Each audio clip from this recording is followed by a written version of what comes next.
So I don't repeat myself.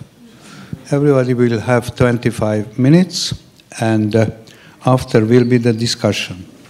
Now, the first speaker is Tomáš Grušečky. If my spelling is correct, who is a PhD candidate in the Department of Art History and Communication Studies at McGill University in Montreal. No, but yesterday we met first and we realized that his story is much more complex because he is starting his life somewhere from here. Then, not sure, but anyhow, he arrived to London and there make also a lot of scientific work, and finally arrived to Canada. And now from Canada on, he will get a lecture on globalizing provenance afterlives of a Polish-Lithuanian squirrel. And I don't want to resume the discussion before. What does that mean, Eastern Europe? Because I have no idea about. But is a rather a more interesting question. If we are in Lublin and try to understand globalization from a collective Polish, Lithuanian, Russian, Ukrainian, Latvian, Belarus, and what else? Rutin and Hucul point of view. So, Tomáš, please start to explain at least Lithuanian Polish globalization. It's going to be a squirrel, so we'll see what I can do. But thank you so much for this introduction.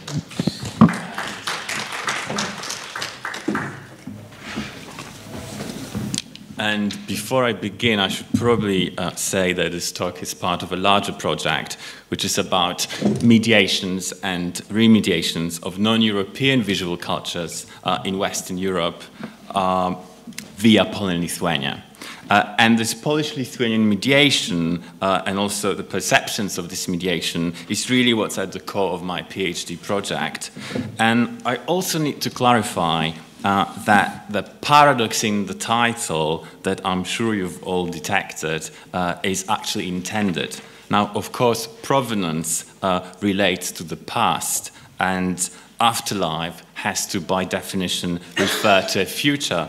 But what I'd like to suggest today is that in order to get at a more spatially inclusive and also expansive notion of the change of artistic forms in time, which obviously under the current paradigm still seems to be located in a limited number of artistic centers in Western Europe. So really in order to challenge that, we must think about the circulation of artifacts in a more anachronic and rhizomatic manner. I also need to warn you that I need to begin with a bit of a visual analysis. I normally don't do this, but I think in this case it makes sense. So here I've warned you. Okay, so the image you're looking at is one of the 29 engravings of plants and animals in the natural history volume entitled Flora Sinensis. The book was written and possibly illustrated by the Polish-Lithuanian Jesuit Michał Boym, or perhaps by his Chinese assistant Andras Zhen, but it was published in Vienna in 1656. Now, what's really important is that the Flora Sinensis was apparently the first Western treatise on Chinese flora and fauna to contain images. Although, of course, natural histories of China without illustrations had existed in Europe before. So to give you a better image, what you're seeing here on the left is the animal that Boym calls the sumshu. So on the most basic level, Boehm's engraving depicts a fairy animal chasing a turtle. And to be fair, we can only say thus much, as a more exact identification encounters the issue of idiosyncratic style. The Sum Shu is depicted in a crude, two-dimensional manner, as you can see, without the use of perspective, except maybe for the tip of the animal's muzzle, which is represented in 3/4 with the whiskers, and also a bit of an eye sort of sprouting from the other side of the animal, the side that you can't really see in the print. But on the whole, we only see the animal's profile with only 2 paws shown. And then on the right-hand side, we see a turtle referred to in Latin as Viridium alarium testudo, which translates as green-winged turtle. And the turtle is treated in a slightly more perspectival way, although its single hind leg is also depicted in profile. The turtle's neck and plastron are actually depicted frontally. Effectively, the viewer can see both front legs and the neck twisting, which makes our turtle a bit more conventional representation than the Sum Shu. But really, in comparison with other images in the European histories of animals, Boehm's imagery still appears to be lacking what we could call credibility. And I'm showing you the images of a ferret and a polecat in Konrad Gessner's Icones Animalium Quadrupedum for contrast. In fact, Boehm's image was stylistically so strange to European naturalists that the syncretic style of the Flora sinensis, partly Chinese and partly Western, was never used again in any other European natural history treatise, even if they depicted the very same specimen. And the description that Boehm offers doesn't really elucidate the case much further. So this is what he says. The Sum Shu is an animal from China, colored yellow and black, and of beautiful appearance. The Chinese tame this animal and make it wear a silver collar. It's an excellent hunter of mice. They often cost 7 to 9 scudi.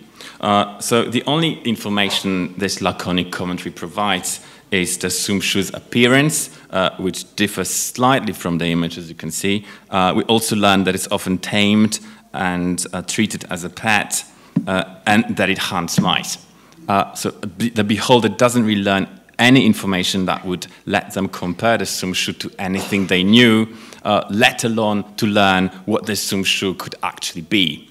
And even for us today, there's absolutely no way of knowing what the Sum Shu is. And Boehm doesn't make this task any easier on us by deciding not to provide the name of the species in Latin. For early modern Europeans, this animal was probably even more enigmatic and would have appeared to them, to use Paula Findland's phrase, as a thing without a name. So what we're dealing here is some kind of ambivalence or epistemological emptiness, which results from stylistic idiosyncrasy and linguistic obscurity. Now, scholars of Boehm have been attempting to place the Sum Shu within the modern binomial system of classification for the past 60 years, but without success. And I don't really want to dwell on this for much longer because I really want to move to a more critical analysis. But one theory has it that the Sum Shu could be a type of Southeast Asian squirrel called cream-colored giant squirrel. And in fact, to signify Sum Shu is the Portuguese inflected romanization of the Chinese word Song Shu, which translates as squirrel or pine mouse in direct translation. So these squirrels don't naturally live in China, at least not in Southeast China. But this would at least explain the high price of 7 to 9 scudi reported by Boehm, because they would have needed to be imported. But there are other theories, and yes, people really do seem to be taking that quite seriously. And so the Sum Shu could be a yellow-throated marten, a Siberian weasel, or a mongoose. But really, as I said, there's absolutely no way of establishing which precise animal Boehm had in mind while devising an image for the Sum Shu. We don't know whether he knew the said animal from autopsy or whether he only knew about it from hearsay. And the reason why the image of the Sum Shu is a strange stylistic hybrid is most likely because it was copied from a Chinese medical encyclopedia. Now, I've found what looks like a possible source for the green winged turtle in Li Shizhen's Compendium of Materia Medica from 1578, which really is the most popular late Ming medical encyclopedia with many further editions, but the Materia Medica doesn't really contain an image of the animal that looks like the Sum Shu, so it must have been inspired by another volume which I'm yet to identify. Okay, so let's move on. I think that what the Sum Shu is not so much an issue as what happened to the image which signified it. And so we've already established that this image evokes strangeness, epistemological emptiness, and stylistic idiosyncrasy. Early modern naturalists were aware of the possibility of miscommunication and misidentification, and therefore they preferred to rely on multiple accounts, as neither written reports nor visual representations could always convey what Roland Barthes would call reality effect. And sometimes naturalists might have wanted to correct a purported error of representation, and this is precisely what happened to Boehm. So 11 years later, after the publication of the Flora Sinensis, the famous Jesuit polyhistor Athanasius Kircher published the illustrated volume on China entitled China Illustrata. Although Kircher reused many illustrations from Boehm's volume, he didn't quite follow the idiosyncratic visual idiom of his predecessor. Instead, he made the borrowed specimens appear stylistically and anatomically familiar to the viewer by westernizing the visual morphology. Now, if you look at this image, you'll see that Boehm's Sum Shu is now represented in 3/4. Its head and front right paw dipped slightly into the front left foreground to give some kind of diagonal impression in the treatment of the animal. Also, the Sum Shu is now integrated within a three-dimensional space, a foreground and a background could now be observed, and this effect would have potentially added to the credibility of representation for a European beholder. There's another Sum Shu sitting on his bottom by the wall in the background, and further 4 specimens are represented hunting a deer, presumably in an attempt to indicate the behavior of this animal. So what Kircher himself has to say about the Sum Shu is pretty much copied from Boehm's Flora Sinensis, except that he adds that the Sum Shu is similar to the cat, and also that it has nice hair. So really what Kircher does is in fact a common trick among early modern naturalists. So he uses a comparison in order to help the Western reader to imagine the Sum Shu by an analogy with a local specimen. And what's really interesting in this context, though, is that he most likely used another text to help him understand what the Sum Shu could be. And this publication was in all likelihood Martino Martini's Novus Atlas Sinensis, which contains a description of the lop-eared cat from the Beijing province. So what Kircher does is he really conflates Boehm's visual and verbal accounts of the animal that supposedly hunts mice with Martini's description of the actual cat from Beijing, and as a result, he turns the Sum Shu into a cat-like species. I mean, at least in the text, because the image is a bit more problematic. But what's important in this context is the multiple origin of Kircher's Sum Shu. The fact that the new visual rendition of this animal relies on intertextual interplay, where it's really difficult to identify the exact source of artistic creation without undertaking a full-blown genealogical inquiry. And I use the term genealogy in Foucauldian terms. Equally important is the complicated status of the transition of the Sum Shu's form from Boehm to Kircher. So it's an image that's both a success and a failure at the same time. It's a success because although a departure from the European Convention of Naturalist Representation, Boehm's Sum Shu generated enough interest to have an afterlife in a transfigured form. But simultaneously, it was a failure precisely because the quasi-Chinese form of Boehm's Sum Shu didn't quite catch on in a new geographic context. How should we then understand this instance of transmediation? Can Kircher's rejection of Boehm's idiosyncratic, yet formally innovative style teach us something about cross-cultural transfer? And I'd like to argue that by remaining attentive to the visual transition from Boehm to Kircher and the subsequent afterlives of the Sum Shu, we could gain a much-needed insight into the place and role of the seemingly peripheral developments in the processes of artistic circulation. And the model for thinking such inquiry can provide is based on an anti-binary and palimpsestic understanding of artistic innovation in early modern Europe. As it stands, the notion of artistic innovation in art history still heavily relies on a model of core and periphery, which has been shaping art history's narrative since its inception in the 19th century, which is something we all know.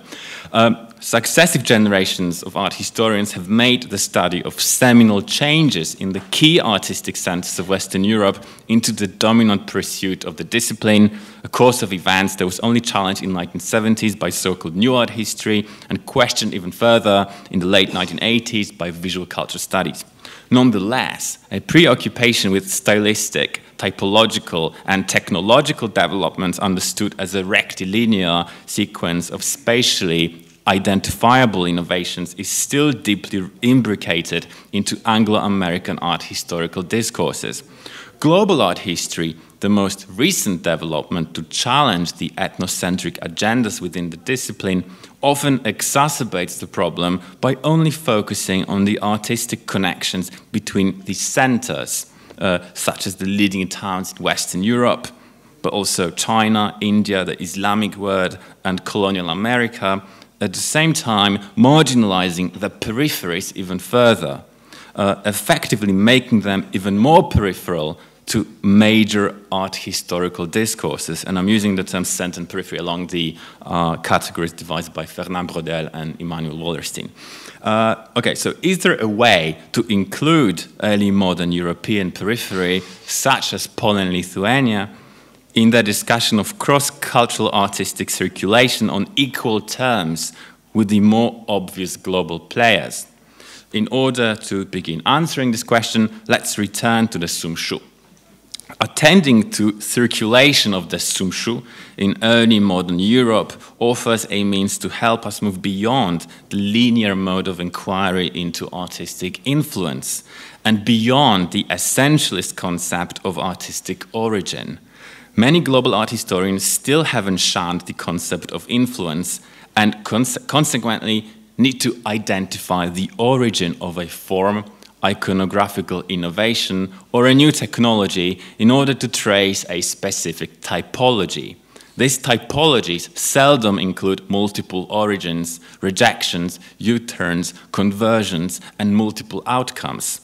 So really what these global art historians pay attention to in cross-cultural exchange is the instance when one culture borrows something from another culture and successfully integrates this new thing, be it a form, an idea, or a technology, into its practices. However, as recent studies in early modern art history and visual culture have demonstrated, and I'm thinking here especially of Keith Mox's Visual Time from 2013, but also Wood and Nagel's Anachronic Renaissance from 2010. So as recent studies in early modern art history and visual culture studies have demonstrated, artistic media were and still are experienced heterochronically and anachronistically. The first designation means that such media can't be intelligibly assimilated into an evolutionary narrative that privileges the artistic production of cultural centers without distorting the purposes and epistemologies that this media had served in other cultural contexts.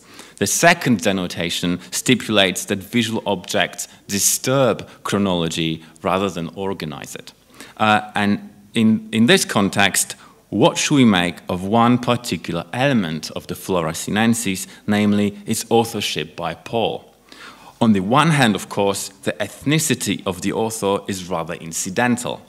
Although a Pole, Boehm was also a member of the Jesuit network, and as such owed his loyalties to his superiors in Rome.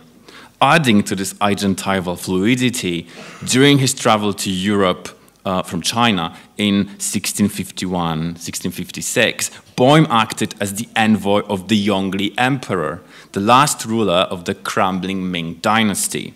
If anything, Boehm could be described, using Natalie Rothman's phrase, as a trans-imperial subject, rather than a national of any specific early modern state.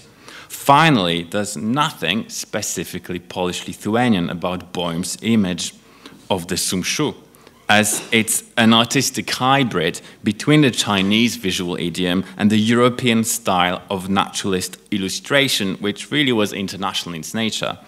Nonetheless, the partial Polish-Lithuanian agency present in this artifact is symptomatic of the circulation of images in early modern Europe writ large, as Boehm's Sum Shu is an outcome of the composite, multidimensional and multi-spatial relations between the creation, consumption, and dissemination of artifacts. And so the claim I make is that Poles have as much right to Boehm's Sum Shu as the Chinese, where the prototype derived from, or the German peoples, as the work was published in Vienna, or the English, or the Dutch, or the French, as this country saw various reappearances of the Sum Shu in different forms and media.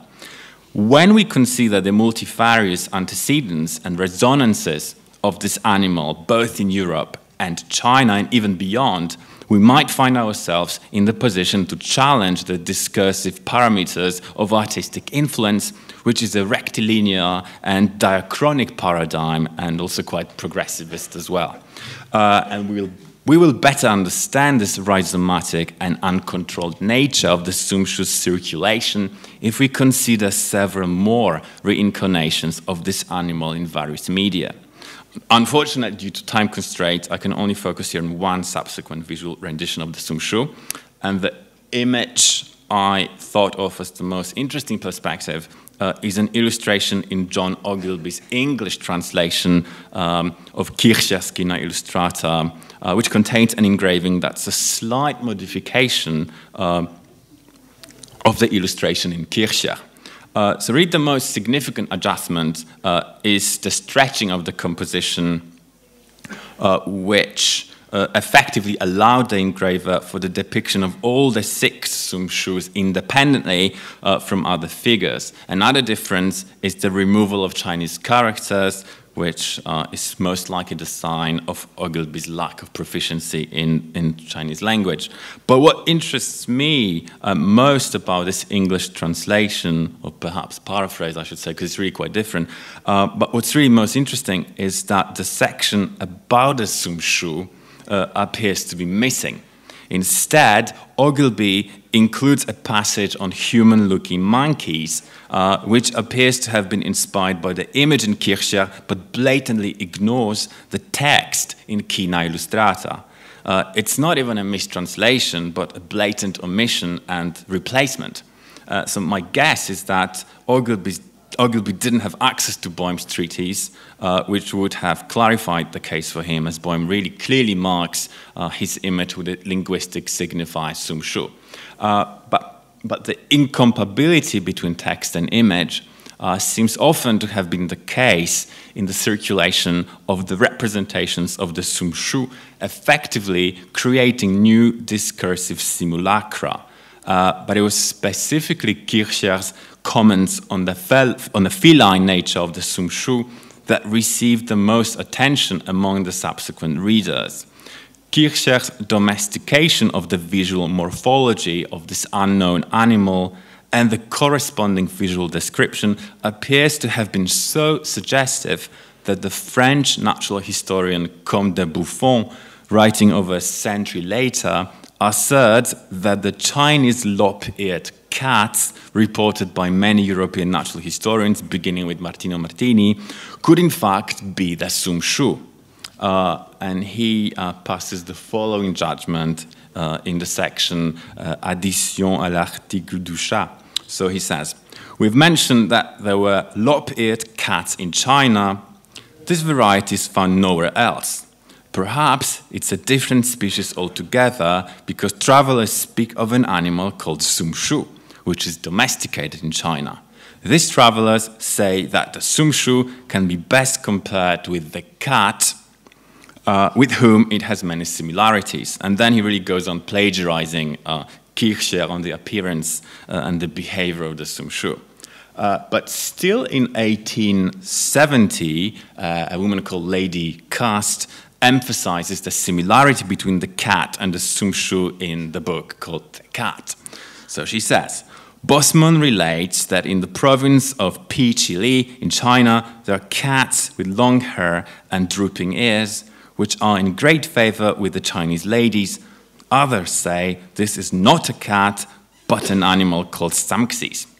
So we can really see that the Sum Shu was very much still alive in people's imaginations in the 19th century. And people were actively looking for it in China so that a new breed of cats could be cultivated in 19th century Britain, which was a big thing, apparently then. But what we have here is not an easily definable transfer, but rather a circulation of images, ideas, and representations that took on their own lives.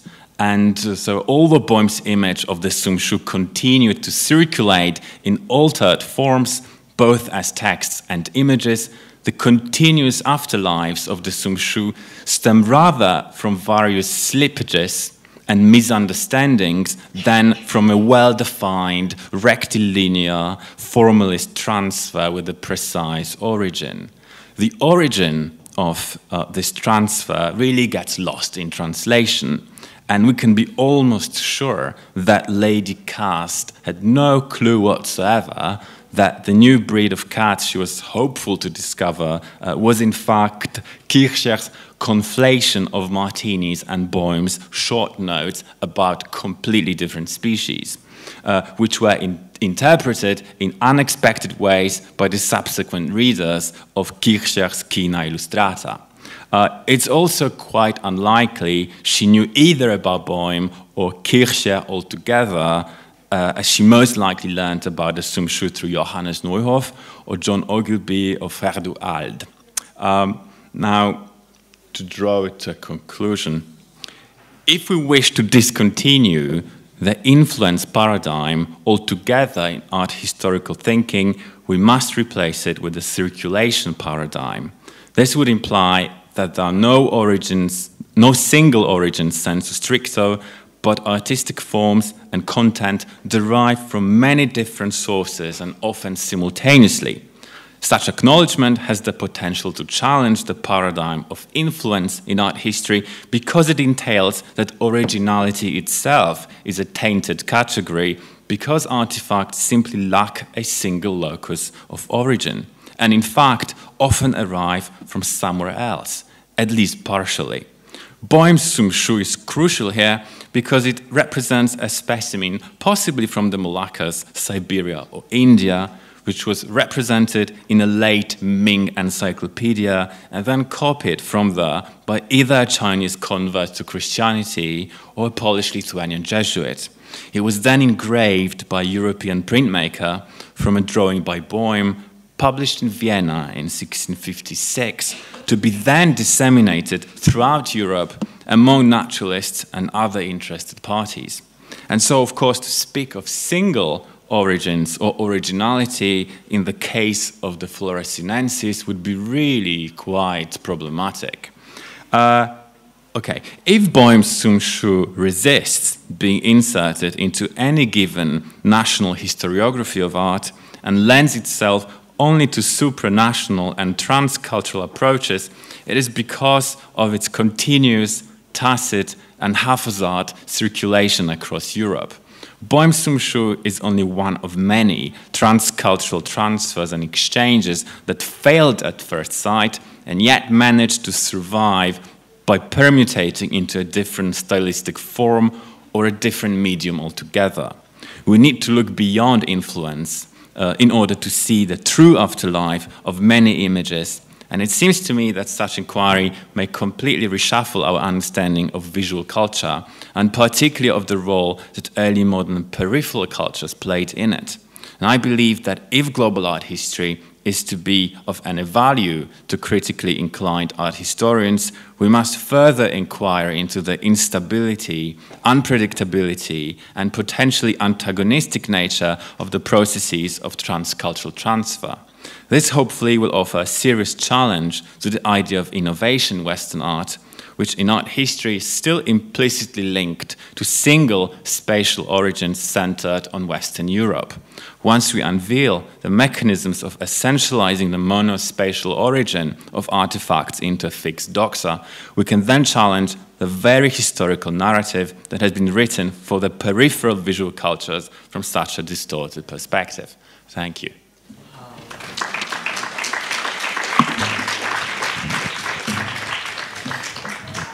Thank you so much, Thomas. And we continue at the later discussion. And now we will hear Krista Kodres from Estonia, who is a professor at the Institute of Art History of Estonian Academy of Arts in Tallinn. Where is she? Very good.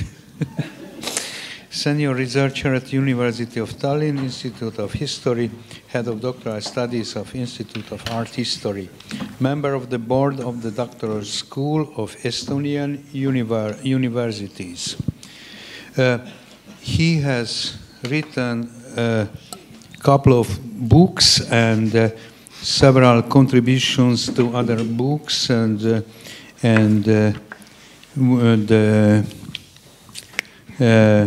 the subject matter is from the short history of Estonian art till architectural history, visual studies, and it ended in a bigger context in art history in the Baltic states. Editor-in-chief of the New History of Estonian Art in 6 volumes, which I think remarkable, and board member of Estonian Academic Journal, Studies in Art and Architecture. Now, what is the subject matter of his excuse me, it's my English, I never told you that my English is excellent. So I make a lot of brutal failures. Excuse me again.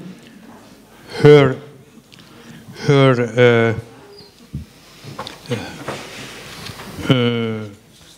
paper, that's why interesting for me, because she is the first speaking about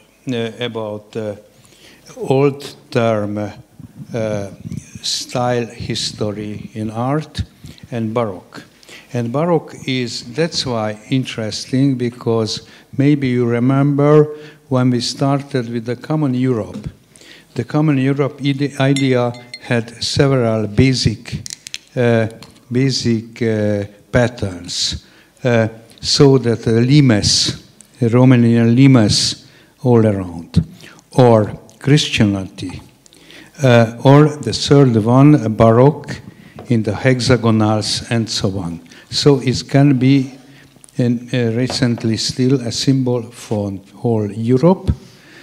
And then other idea that, which my personal participation in these Eastern European debates started into Tallinn, just after the wall or whatever you think. I participated at the real first free exhibition of Estonian artists in 1991 or so, supported by the George Soros Foundation. And the next step was already a place for the new museum when an international group started to build up a kind of strategy on the European totalitarianism and arts. And there was a fantastic exhibition, a reconstruction about the Estonian part of the so-called dissident biennial in Venice. But it's mostly my story. And so, Krista, I ask you to deliver your lecture. Thank you. Yes, thank you for the kind introduction. So I am coming from Northeast Europe. So it's but at the time I'm going to talk about is situated in Eastern Europe, or more exactly to say in Soviet Union, which hasn't been addressed in our conference yet, but I'm sure it will be sooner or later. So I start right away because I'm afraid it is a bit longer than it is allowed. So I start. If you see, I also changed a bit my title. So instead of concentrating on Estonia only, I make a comparison between the Baroque written in Soviet centers and the Baroque written in Estonia. And then at the very end, I try to make some concluding remarks about the whole issue, why it is connected to the subject of this conference.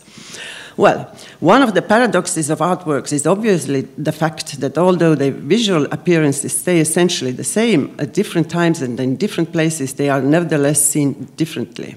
It is primarily mediated by texts that from the 18th century onwards have been compiled by art historians.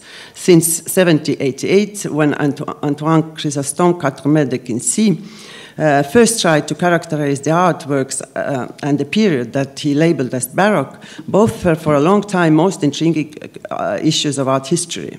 For a very long time, Baroque art was treated as a bizarre and decadent, and Baroque period as an era of decline. A most thorough account of the historiography of Baroque from its early days until the middle of 20th century was compiled by Hans Tintelnot in 1954 and Otto Kurz in 1960. As far as I am aware, the most recent attempt to address the phenomenon of Baroque is provided with the collection Rethinking the Baroque, compiled by Helen Hills and published by the Ashgate in 2011. The fact mentioned in the same collection by Thomas da Costa Kaufmann that the Princeton University Library today holds more than 5,000 volumes where Baroque is the key word or the subject word is telling. In her article in the same collection, Reframing the Baroque, Claire Farago writes, "If we forget that the discipline is our own creation, we produce a world of dead relations instead of the living conditions that made our objects of study possible in the first place." I cannot but agree with Claire Farago. Anyone writing about art also constructs art on the basis of certain categories and value systems. In the following, I also will examine one section of the discipline's archive and see how Baroque was described in art histories written in the leading art by the leading art historians at Central Art History institutions in the first decades after the World War II in Soviet Union and in Soviet Estonia. I am thus focusing on professional texts, which I am not tackling as a hermetic linguistic corpus, however, but as a form and result of an active social cultural practice. This practice naturally demonstrates what rules have been used to signify historical art field and its objects in a language at any given time. At the same time, the texts reveal the connection to the other fields and discourses with which the art history writing has been in interdiscursive relations. In analyzing the text, I was inspired by Norma Fairclough, who elaborated the discourse historical approach and the treatment of discursive strategy by the Austrian applied linguists Ruth Wodak and Martin Riesegel, which they have been developing since 1999. The following description of discursive strategies is therefore important in order to demonstrate what my attention was directed at while reading art histories. Very briefly, a strategy is a more or less accurate and more or less intentional plan of practices, including discursive practices, adopted to achieve a particular social, political, psychological, or linguistic aim. Wodak and Riesegel locate discursive strategies at different levels of linguistic organization and complexity. I have adopted their classification for my object of study, art histories that are writing Baroque. The levels of strategies are, you can read them also on the desk, referential or nomination strategies by which one constructs and represents objects. Second, predicational strategies which aim either at labeling objects more or less positively or negatively, deprecatorily or appreciatively. Third, argumentation strategies and a fund of topoi through which positive and negative attributions are justified. Fourth, perspectivation, framing or discourse representations by means of which the writers express their involvement in discourse. And fifth, intensifying strategies on the one hand and mitigation strategies on the other. In the following, my thesis is that during the first decades of the Cold War, the Soviet art history, although it relied on Marxist-Leninist social theory, was in fact quite diverse and in many aspects. Besides a specific ideological frame, it had a deep gist which still strongly linked it to the Western art history canon. Also, the ideological as well as aesthetic and theoretic frame of the discourse changed in post-war years. From truly closed to more open and westernized and global ideas at the end, in 60s. I am interested in how the ideological and art historical processes are revealed in the texts of the Soviet regime, why and how the art historical canon changed, and how a treatment produced in centers adjusted in art histories written outside, in my case in Soviet Union. So, what kind of Baroque was offered to the Soviet readers? And did it differ from the rest of the Western world? You will see that this treatment of the Baroque, actually the same period, that was the subject of the last night talk by Thomas da Costa Kaufmann. So you will see how much it really differs from his suggestions how to write Baroque or early modern art history today. So I have to skip one author, which is in my text because I don't have time. This was very actually famous Soviet art historian Mikhail Alpatov, who wrote the art history in 1949, which was then published also in German, in Berlin in 1964. So I'll skip it and go on with the second text from, or that would be the only text from Stalinist era.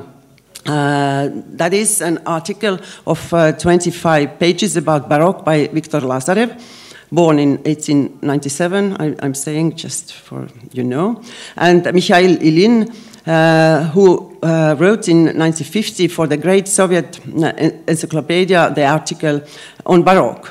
The Soviet encyclopedia was published in many years, starting with the 48.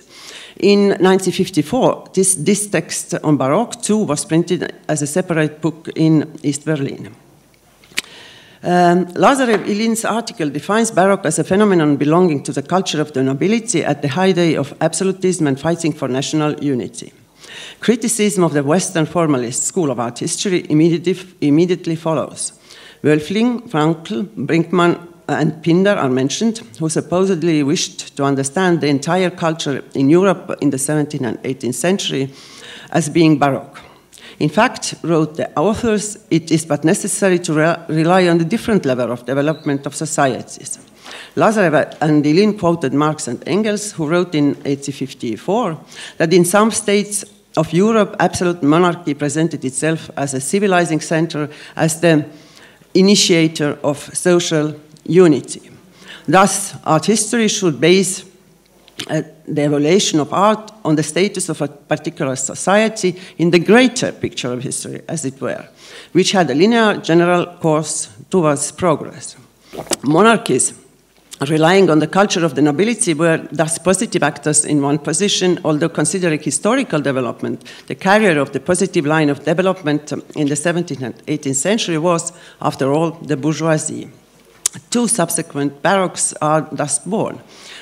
First, positive in France and Russia, where national unity was aspired, and reactionary, secondly, in Germany and Austria, where there was keine nationale Einheit aufzuweisen, and where the Catholic Church prevailed, who additionally artificially imposed its style in the countries which lacked the necessary conditions.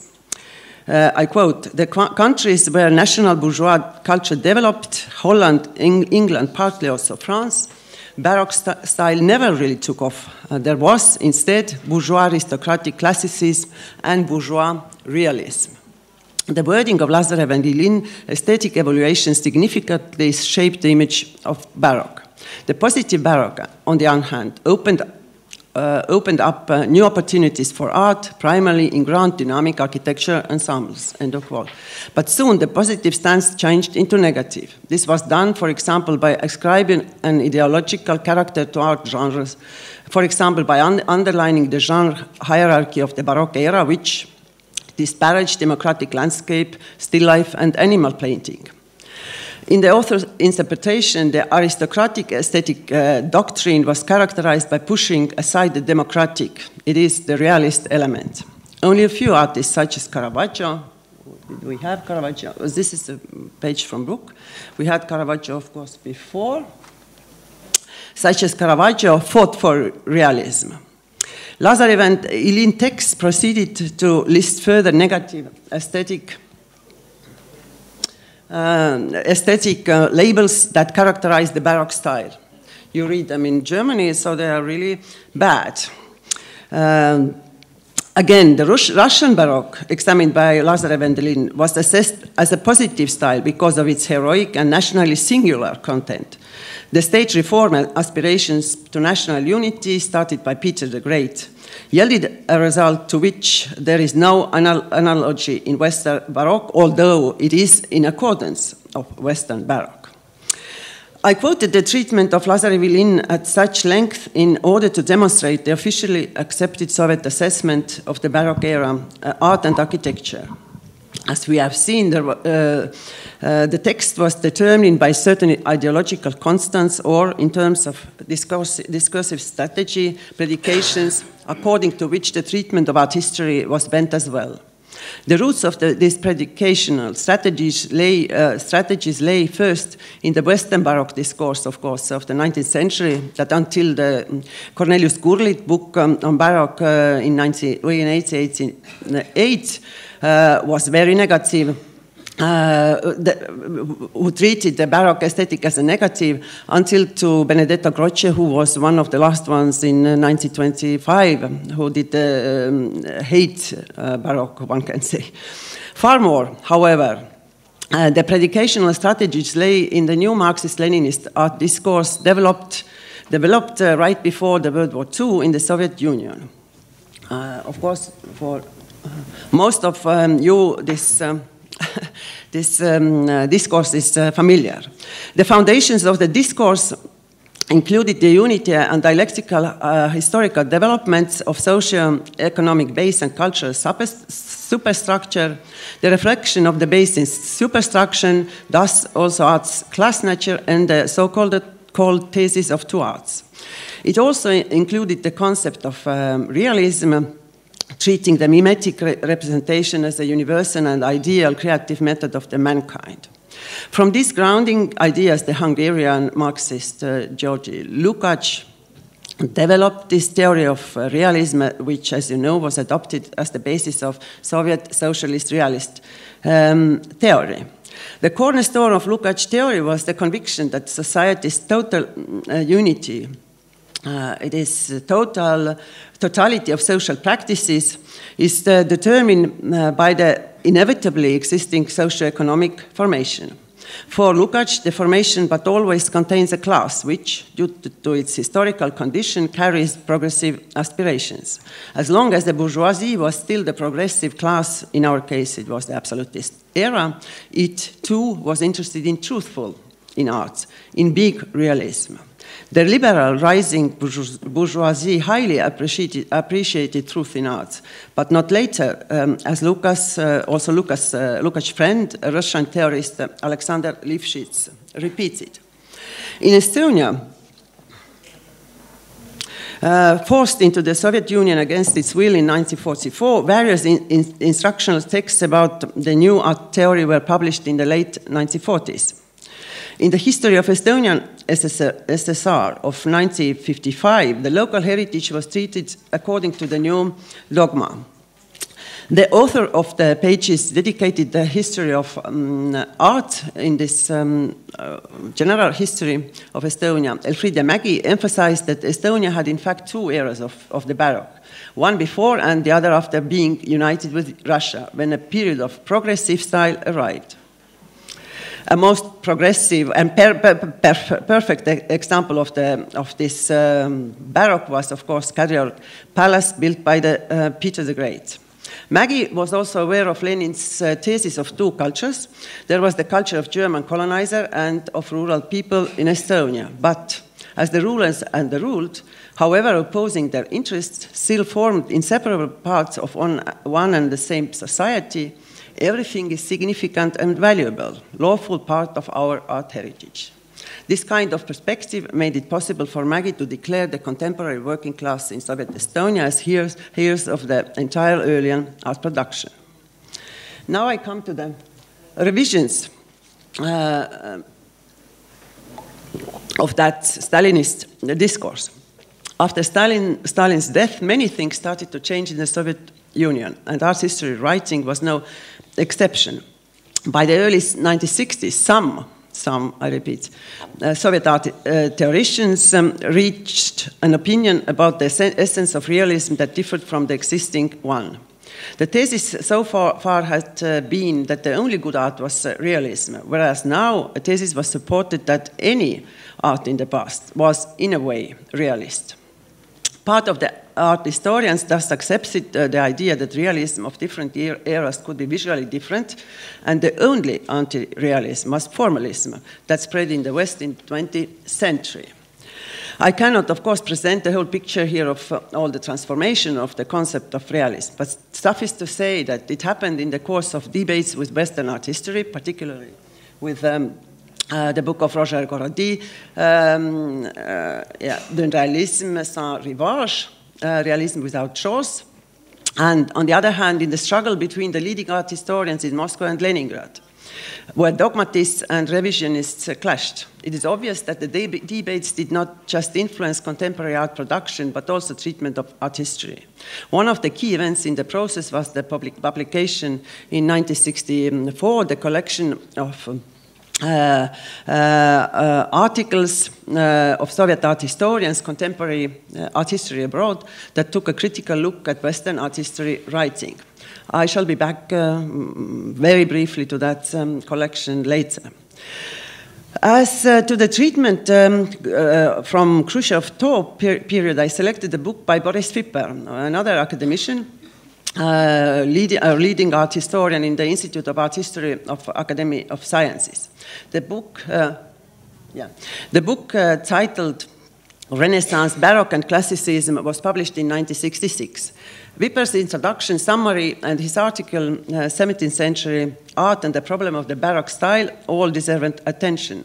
Here I can only summarize and highlight the changes in the discourse. First, Boris Viper stated that in a Marxist sense, and agreeing with neo-Marxist, well, this is not his saying, but in a Marxist sense, the economic base does not influence art directly, which was in accordance to the neo-Marxist statement. Secondly, Wipper tackled the concept of realism by treating it as a method, not a style. For example, the realist method was represented by Caravaggio, who also worked in Baroque style, unlike the representative of the Baroque Carracci, who used the academic method. Wipper quotes Louis Aragon: "The task and aim of realism is not style, but ideology," admitting that looking at art history, we should first of all establish an artwork's relations with the ideologies of time. It is namely the creative reworking of reality that determines the specifics of one or another style. And the task of art history is to ascertain the relations between method and style in every epoch, quote, end of quote.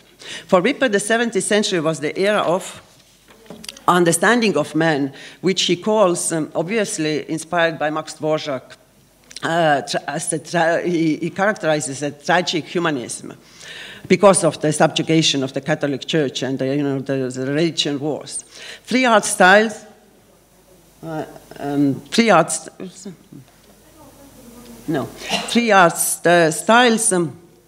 emerged from this: the Baroque that reflected the unease and uncertainty of the era, classicism that aspired to produce order in chaos, and art which regarded reality critically and dialectically, art which balanced emotions and the mind. Only the most progressive artists were able to manage that. And he lists Shakespeare, Rembrandt, and Velázquez. As to the genesis and development of the style, it was viewed as dialectical by Wipper. The sources of the real development were progressive historical actors, classes who are always struggling reactionary actors. The disparity of historical reality, in the end, determined the disparity of Baroque styles and caused numerous style versions. So much about Wipper. Let us finally take a brief look at the Baroque written in Estonia. Jaak Kangilaski, the primer of art, published in 1967, is interesting for two reasons. First, it is the introduction. In the introduction, it presented the revisionist Marxist art history theory in the Estonian language for the first time. And second, it implemented the revised theory into writing a style history of Western art, first time also in Estonian language. As did Wipper, Kangilaski too stated that the impact of productive forces on art is not direct. But from here, he declared that, I quote, "Art is directly dependent on other superstructure elements, such as the state, especially man's political, moral, legal, and religious views, which could in some be called the spirit of the times."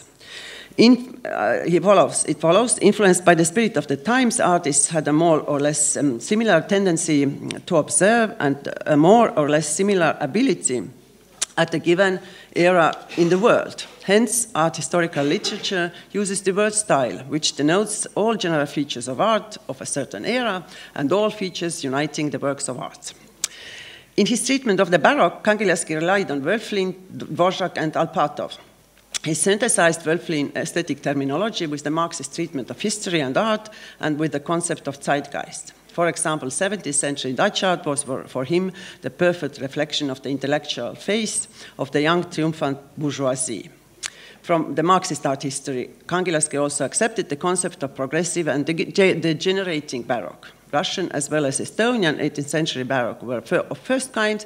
Estonian because it since 1710 belonged to the Russian Empire. Rococo, but for instance, was the art of the degenerating class of aristocracy, which obviously defined its aesthetic as a negative one. Conclusion. Trying to draw conclusions about the briefly outlined Soviet art history and art history cultivated in Soviet Estonia in the course of the first decades of the Cold War era, I first have to state what is probably already clear. Stalinist and Thaw period texts produced to some extent different images of the Baroque art. And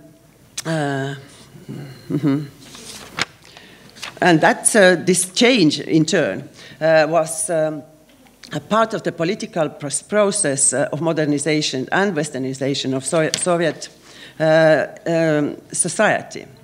Main aim of Stalinist art histories was, by using all the levels of the discursive strategy, to present and convince the audiences that realism is the only possible positive aesthetic outcome.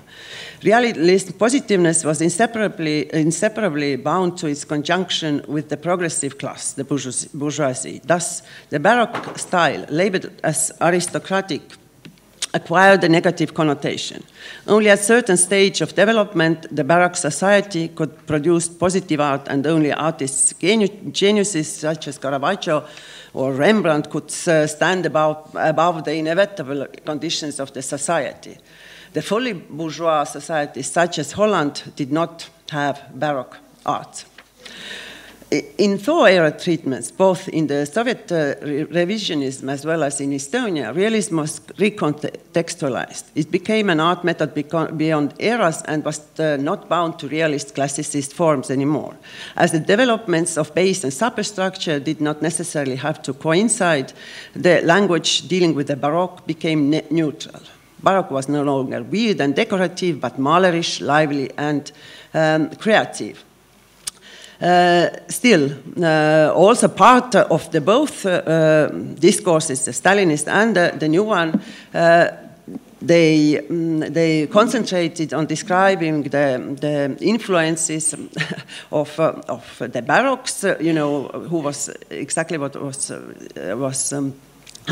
described before, where is the original piece of the Baroque, from where all the other countries then slowly acquired the new style.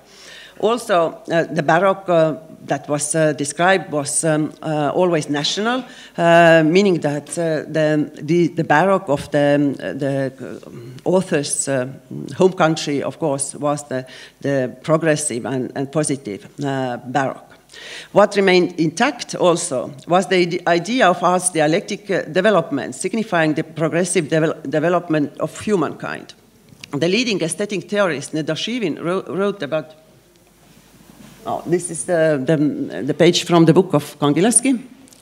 So now the leading aesthetic theorist, Nedoshevin, wrote about it in 1964 in already mentioned book, Contemporary Art History in Abroad, as follows, and arguing with Arnold Hauser.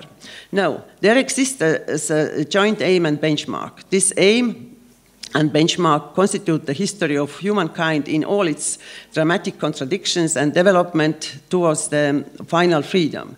Rembrandt and Velázquez carry on Tintoretto and Titian because they fixate the new historical experience, new swings of social struggle like them. This kind of understanding of art processes was, as mentioned, also exported into other socialist countries where they certainly were accepted as models for right treatment of styles. This is, I'm not aware of course, of the old production of socialist, other socialist countries, but as far as I can read in German, I can follow this line. On the other hand, it is obvious that the Soviet art historians of the 1960s not only exported but also imported theoretical ideas from the West, as well as they, as you noticed, of course, they used the ideas also in 50s and 60s. For example, seeking for links between style, aesthetics, and the changing spirit of the era became an issue. Hegelian idea of linear development in its Marxist materialist treatment was also, after all, quite familiar to Soviet art historians.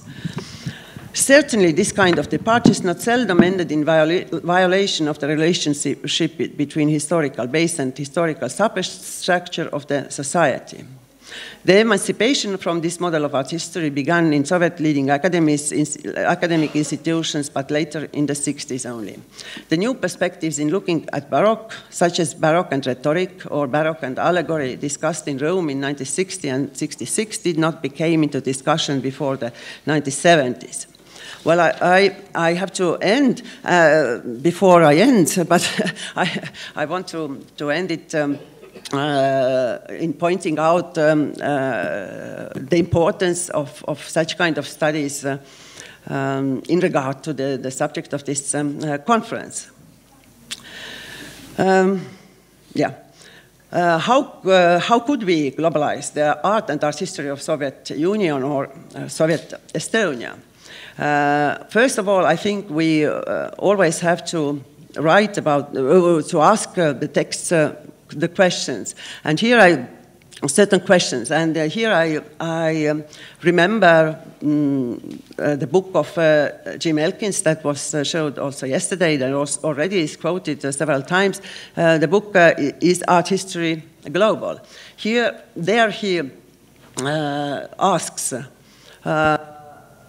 what could be the common features of the common interests of art histories around. And he's answering that it is very important to ask same questions, same or similar questions from your local material than the colleagues elsewhere do. That doesn't mean, of course, that he suggests that the text should be written without any critique. This way, suggests Jim Elkins, art history becomes connected and comparable, but what is more important and more interesting, but what is more important, it becomes more understandable and interesting to the readers, the audiences, not only home but also globally. I cannot but agree with Elkins, and needless to say, rereading of previous art history must be a part of this. Also, they have to be asked new questions in order to be able to understand where our cliches of our understanding about local heritage rest. In Estonia, we have tried to do it in the volume of history of, in 6 volumes. Actually, we have produced only 3 so far. History of Estonian art. That in asking many questions. In regard to Baroque volume, for example, we asked about the trade and traffic patterns and traveling, cultural translations, and the reasons why this or another representation or artistic choice was locally made. Of course, we were also interested in reception of audiences. Thank you very much, and I'm sorry for talking too much. Yes. Oh, I wanted to, yes. It was okay, however. Thank you so much, Krista. And we have our last speaker, this section, Victor Oliver Lőrinc, who is an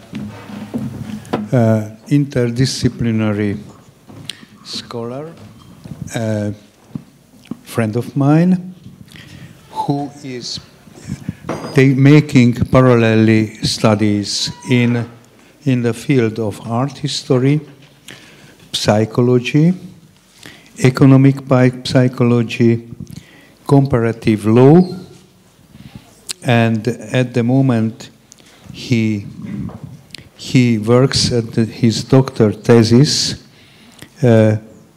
Doctor Juris title, and scientific doctor thesis in Paris, and parallelly art history in Paris.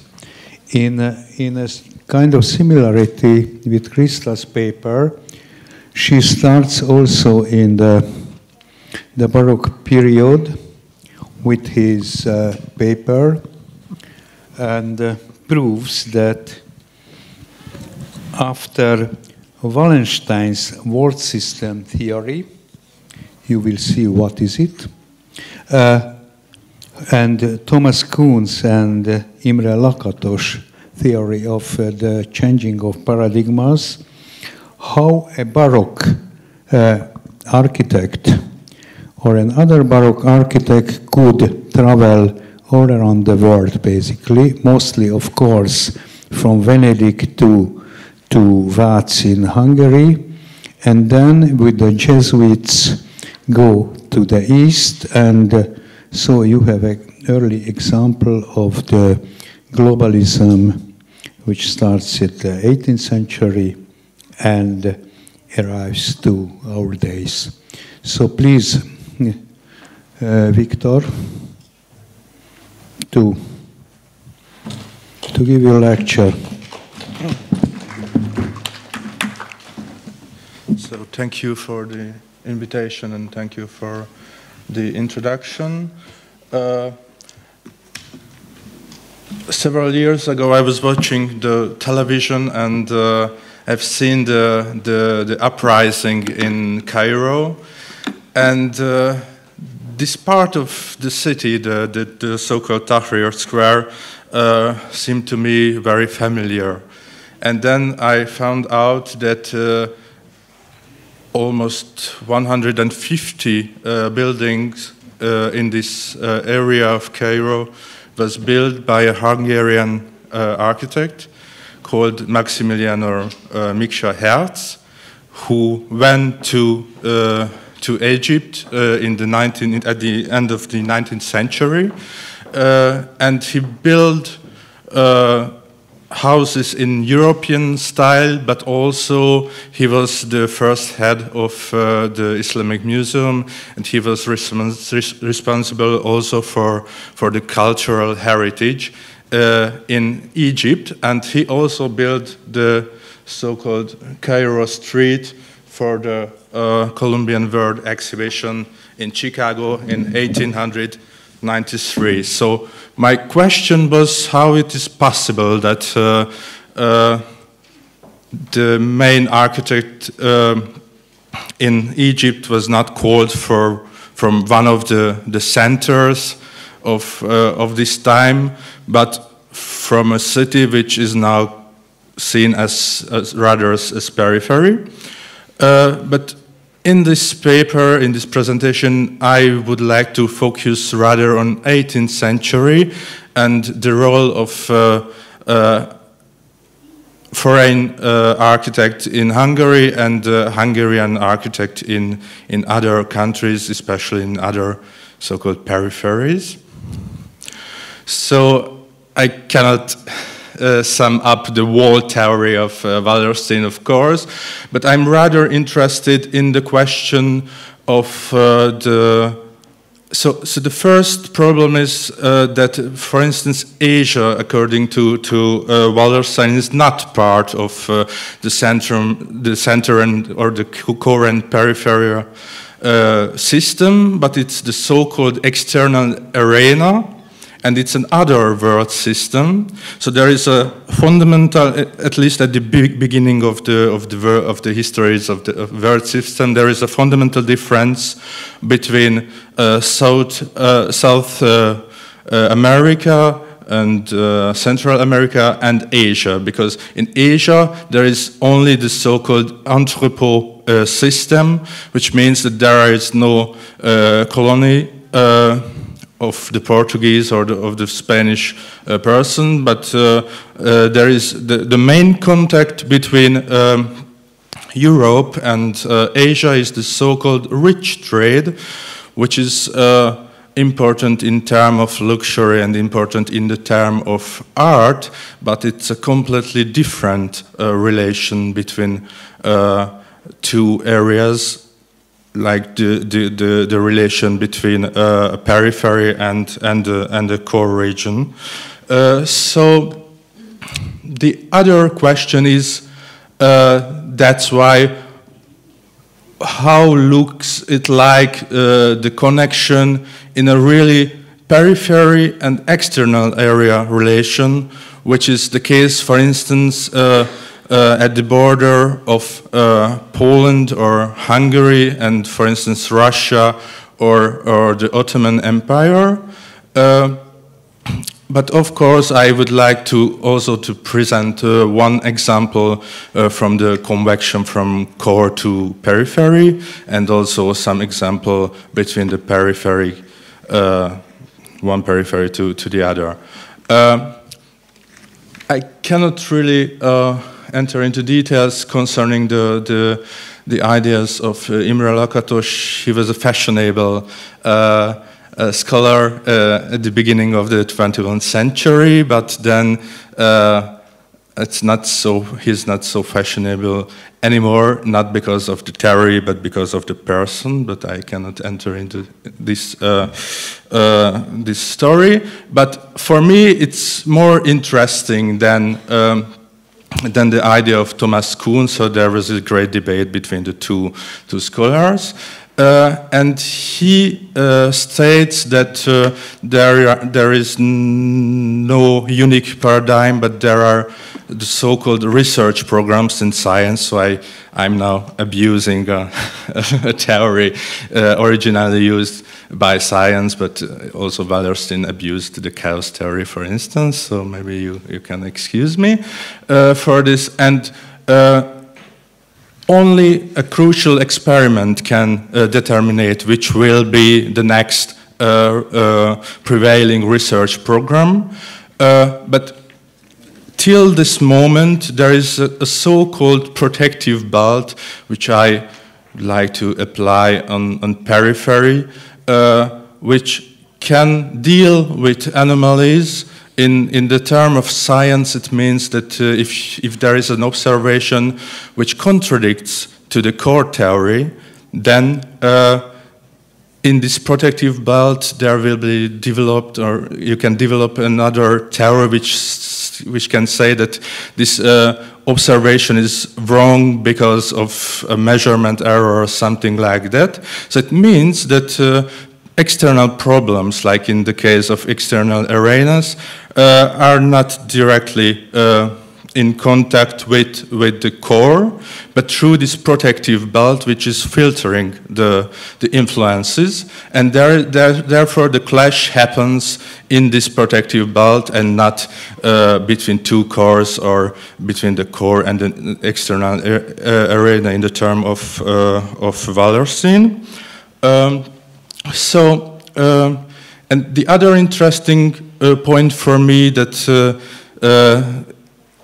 the periphery is usually underdeveloped if you compare it to the core, but there are some advantage also in the periphery, like this advantage that this is the first place of interaction between the external area and the world system, and void, I will explain it later, and there is a greater liberty, and I will explain it also later. So one example from Hungary from the 14th century is a clash between one or more Asian culture and Hungarian culture. It's the battle between the Saint Ladislaus, Saint Laszlo, and the Cuman, or the Besnyő, or the Mongolian man. And it's also interesting not because it represents an interaction between European culture and Asian culture, but also the origins of the iconography, according to some scholar, came from the east, even from Inner Mongolia. But back to so it was in the 14th century. Hungary is always the end point of the different historical change, which depart sometimes in Beijing and go to the Carpathian Basin, and it continues to the 18th century. So there is always a new influence from Asia, and the last important clash, of course, is between the Ottoman Empire and the Hungarian kingdom. You can see here the three parts of the Hungarian kingdom. There is a persisting part of the kingdom. This is the part Transylvania, which is linked to the Ottoman Empire, and this is the part which is completely occupied and then almost completely devastated by the Ottomans. And that's why you cannot say that Hungary is a simple periphery, because there is two very different parts in it. The first one is remains a periphery after the feudalism, which is the western part, but there is another part which is most likely like South America, where you have to rebuild almost everything. So, and it's like the activity in the Reconquista in Spain, or later the colonization in America. It's interesting because you can find the ruins of the old culture there, but there are no existing institutions in this part of the country. But on the other hand, the old constitutional system is maintained because one small part is still the Hungarian kingdom. And linked to this situation, the 18th century, which is the reconquest of Hungary by the Habsburg Empire, it is also kind of renovatio of this part of the country, which is expressed also in archaeological interest, but also in art, like the Gothic and the use of Gothic and Renaissance forms, which is not really linked to the Baroque Gothic in the Czech territories, for instance. So it's not only observable in real architecture, but also in painted architecture, like the painting of Kraker in representing the Trent Council in Eger, where you can find a pure Gothic or almost pure Gothic architecture, which is of course painted by other painters, which they were specialized in architectural painting, not by Kraker himself. And the same case is true for Papa, for the frescoes of Maulberg. It's more interesting because in the center you can find classical order, classical architecture, but in the periphery you can find the Gothic architecture. And we know that the Bishop Esterházy explicitly asked for good architecture, which is not necessarily qualitative or a term referring to the quality, but it may also refer to the architecture of the represented Solomonic temple and the Solomonic order.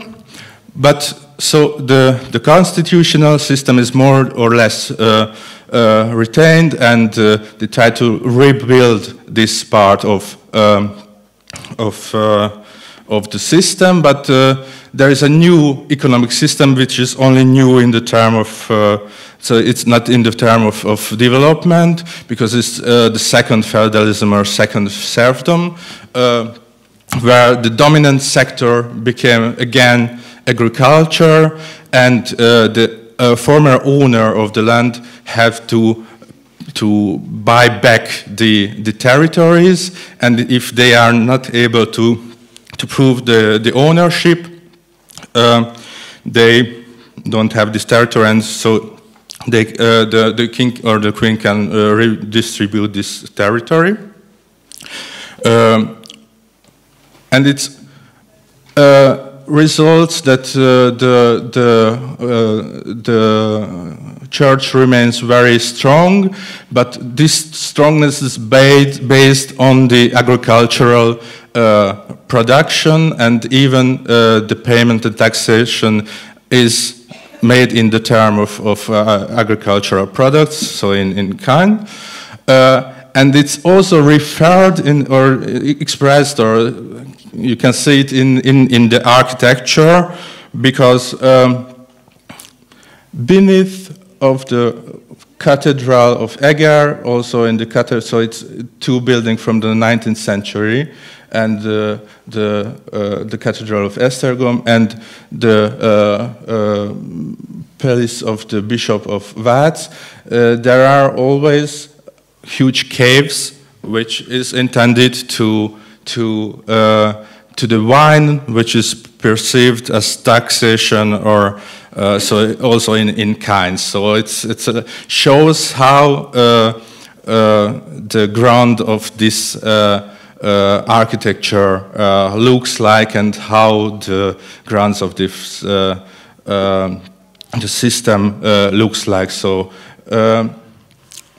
But on the other hand, so you can apply very well the theory of Wallerstein on this question, but there are other theories concerning migration. I don't want to enter to the details, but the important thing about it that it says that contrary to the classical or neoclassical macro theory, or it's not about the 3 minutes. Okay, it's not about the demand for work, but it depends on other questions. And I would like to present briefly the example of Isidore Ganneval, who was born in Vincennes around 1730, to the father Jean Ganneval, who was working in the Bâtiment du Roi. And you can, on the one hand, point out how he was influenced by this environment. I cannot enter into the details. So Van Brugge and Diderot was imprisoned there, and Rousseau went there when he had this famous Illumination de Vincennes.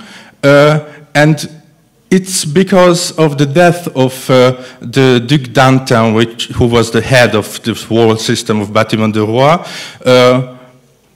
So because of that, Jean Ganneval had to find some job for the two sons, and one became a machinist at the Sèvres manufactory, which was founded in Vincennes by a friend of the family, and the other, Isidore Ganneval, had to go with Servandoni to Vienna. And it's also an example how the personal contact can diminish the cost of migration, and how it can help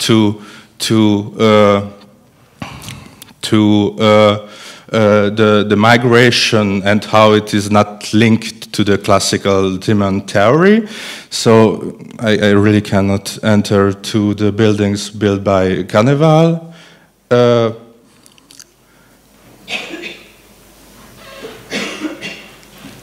And also the afterlife and the contact to Georges Danton.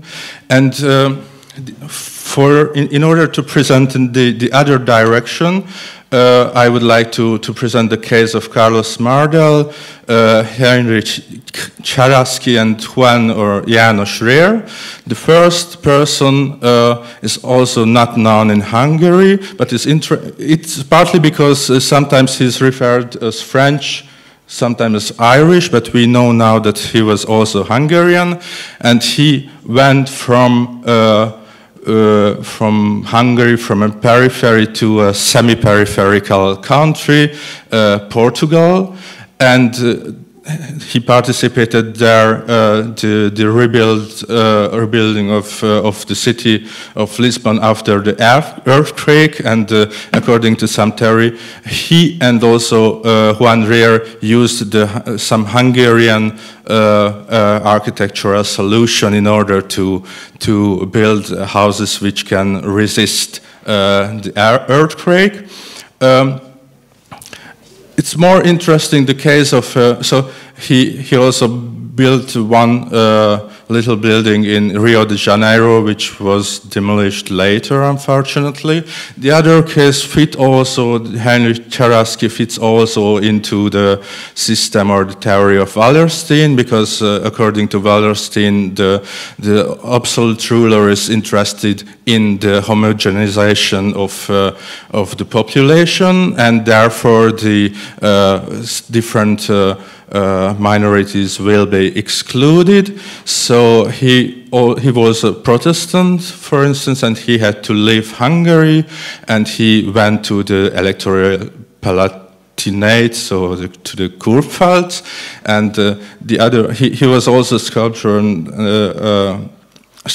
and architect, but we can also mention the case of Jakab Bogdanyi, who was born in Eperjes, which was in Hungary at that time, now in Slovakia, went to Amsterdam and became famous in London, so maybe he would be also interesting for the Netherlandish model of world art or global art. And finally, János or Juan Rier is a classical example of the migration based on the Jesuits network. He also referred as being Bohemian or Austrian, but in fact he was born also in Hungary, but he went after to Bohemia, and finally he ended up in Lima in Peru, and we attribute the rebuilding of the ceiling of the cathedral of Lima also after an earthquake, but he was also a professor of mathematics and the founder of the meteorology in Peru. And it's interesting because it's another economical turn which might be interesting in the colonization and the Jesuit system in South Africa, because there is also a little clash between the Portuguese and the Spanish colonies before this period, and this is the question of the economic aspect of trust, and it should be also taken into consideration. So it's interesting that in most of the cases you can apply the classical theory of Wallerstein, but there are some important cases where you have to use other economical theories of migration, especially the theory of network and the network theory of migration, in order to explain the opposite direction in migration of the different persons. So I wanted to tell too much in only 25 or more minutes, so sorry for the thank you for the attention. Yeah.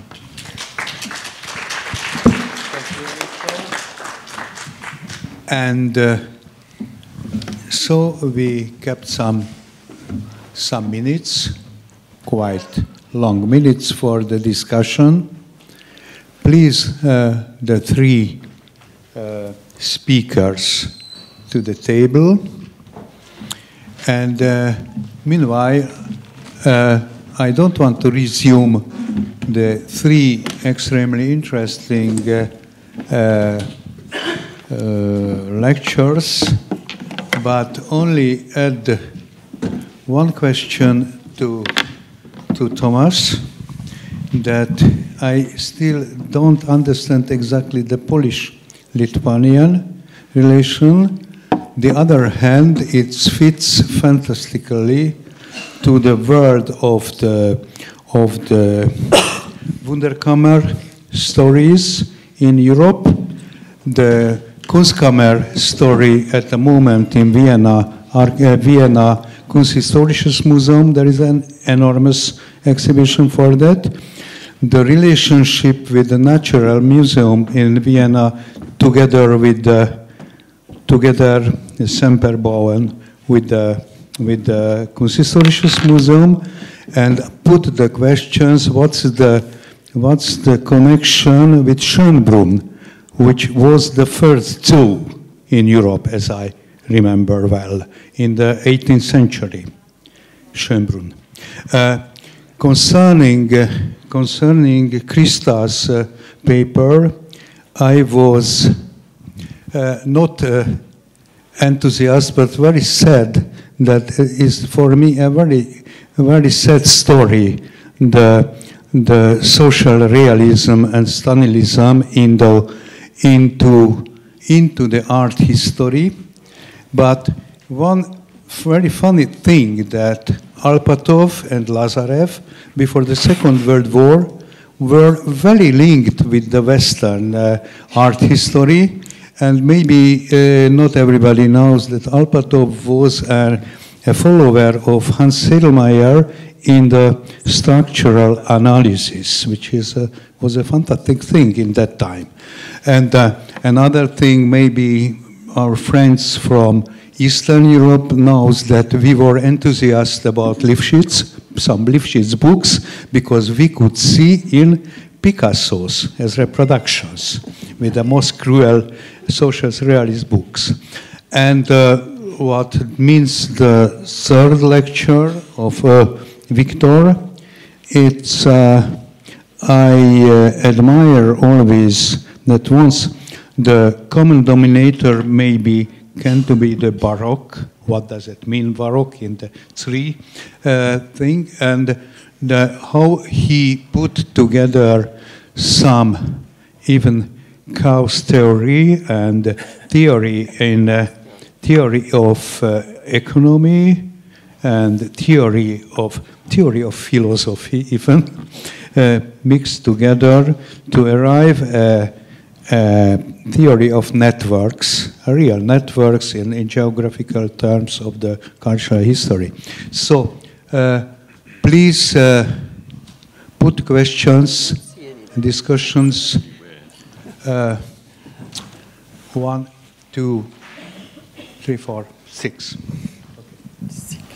Thank you very much. I have a question for Krista. Krista, what do you think? How important were the translations of the Western literature for changing of paradigms? You mentioned Roger Garaudy, Réalisme sans rivage. This book has been translated. It was extremely popular, and shortly after that was forbidden and banished from the library. But also the contacts of the art historians, they were Lazarev and Alpatov were allowed to travel abroad. The other not. How important were these contacts? Okay. No. Contacts. Maybe wait for some other questions and then start to summarize the answers. Okay. Yeah. Well, I want to congratulate and encourage the speakers, particularly the two junior colleagues, because Krista doesn't need to be encouraged. And I would just say, you know, as one says, per age quod age, but carry on doing what you're doing. However, what I do want to try to relate these remarks in a certain question. I was asked yesterday about the periphery and the constructive natures of things here. And I wonder if one could think here about the indigenous situation in the Americas, related both to both of what is being said here.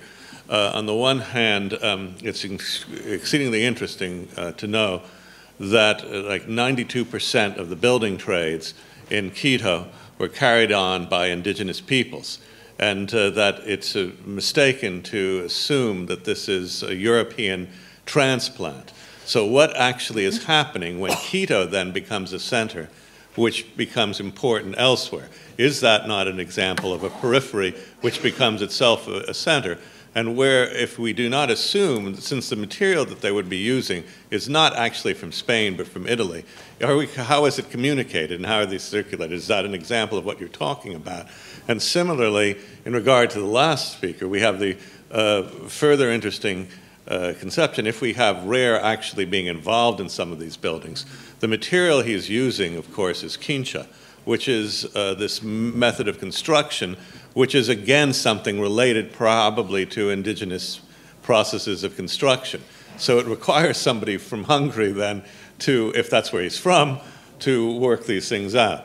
And third, to relate these things to the further question, I just have one brief question, you know, and which is why do we need some, you know, the more recent theories, and we can talk about this later. It's not to, so we don't get distracted along all of these, and I'd love to talk with all of you later. And that is, if, just to reflect on Professor Kodrych's comments, that there is a distinction, however, to be made, which is sometimes blurred. Unfortunately, it was blurred by one of the critics of these ideas, namely by Karl Popper, the distinction between historicism and historical determinism. That is to say, we can agree in criticizing historical determinism, which is basically the line running through what Krista was talking about, and still maintain historicism, which is the idea that things are related to time and place. So that regardless of the disruptions that may occur, which you've well put out, is it not in a way a stalking horse, as it were, or a straw man to refer to influence and historical determinism in these ways? I mean, we can accept many of the ideas that you were presenting in terms of the circulation of ideas and the disruption and the problems of reception and the rest, which are present in a way, and also what Victor Lawrence was talking about, and yet retain the idea that things do occur in time and place, and in fact you're using these ideas and ideas of typology and so forth, as you're all using. It carries through, even if we don't talk about it in formalist terms, determinist terms, ideas of influence. They're simply, descriptors or whatever we might want to use, or ways of organizing material according to the ways that we can characterize them without talking about where they necessarily come from. It's the same problem, actually, in terms of Kinshasa being used, or the indigenous peoples in Quito actually being responsible for what is now the first Renaissance building there. In other words, within 20 years of the conquest, the very quick assimilation of material, which they probably saw in a book. And where did the book come from? I mean, the book was some probably version of Serlio or something like that. So anyway, just to throw that in for you. Thank you, Professor. Okay, so again, thanks to everyone for the really wide-ranging papers. I've got one question for Tomasz, and that is, I was just wondering if there are any other axes or contexts in which we could explain or contextualize the changing treatment of the Sungshu especially between the two. The first one and the second one that you showed, in terms of this kind of development of or changing attitudes to the natural world and to animals and the environment. I mean, just obviously one obvious thing that we notice in the pictures is in the second one, the animal is shown inside a building, and also with two human figures nearby, so not just as described as a cat, but very visually in a much more domestic environment, and whether that had any link to that moment, which is also happening there between the 17th and 18th centuries of the development of Enlightenment ideas, or changing attitudes to animals. And also for Krista, if I may, just a quick question about the I just wonder whether there's any earlier position to the Stalinist one, that the Stalinist view of the Baroque that you first that you gave us first, and whether in the sense that the Stalinist view already seems a bit like a compromise, as a kind of watered down version of a pure Marxist view of art history, which maybe reflects the fact that they had to somehow defend the Stalinist taste of the 30s of socialist realism in terms of neo-Baroque, or whether that was part of what went into the kind of official view of the Baroque in 1950, and how that might also relate to the kind of socialist realist stress on heroes in history and positive figures in history rather than social forces, which was maybe the more 1920s view of historical materialism. You. And I've got one briefly question to Thomas. First of all, I would like to thank you for this very interesting presentation. And I think that this case study of Sungshu was just perfect to illustrate your thought. And what I like very much in your presentation is that proposition to use circulation of patterns instead of old influence and originality ideas. And my question is that could you say a bit more about how do you see it? Yes? Okay, thank you. Thank you. And now we got a last question for this turn, and after answers, and again very short question about to Krista, somehow considering or referring to what we've been talking about last night about the Netherlandish model for world art studies. Do you think, do you consider the Soviet model of art history as the global one, as a pattern, as a model to examine the whole world? So the precise, I mean, socialist realism had something behind, you know, from the beginning. I mean, the beginning is 1929, the Kharkov Congress. But I'm asking you about art history, not necessarily art. Do you know some attempts to translate or to distribute books of Soviet art historians in the Third World in order to make an impact of art history in the Third World, like Egypt, India, China, or whatever, South America, something like that? Do you know some attempts of this? Because definitely, as Laszlo said, you know, some books of these, you mentioned, have been translated into local languages in Eastern Europe. Like, you know, it was quite popular even, I would say. But anyway, the question is about the Third World. I mean, the global platform of this. Thank you.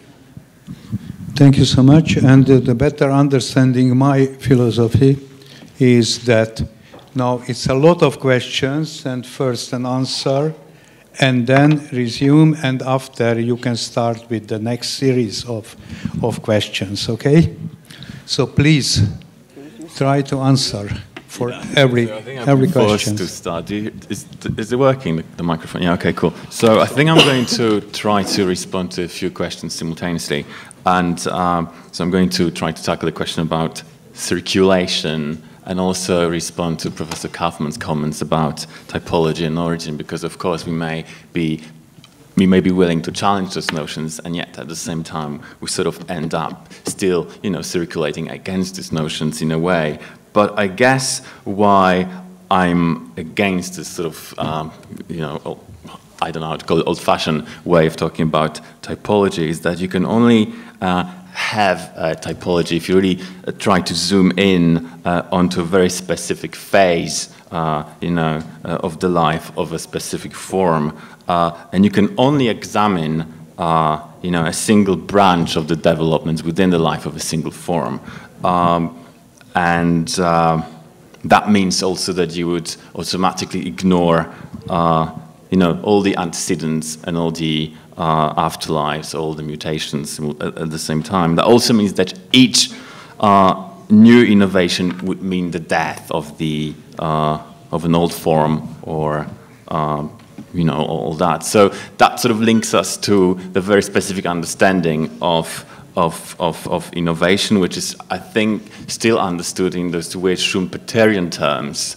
where innovation is pretty much a creative destruction. Also is understood in those very Darwinian terms, you know, as a survival of the fittest.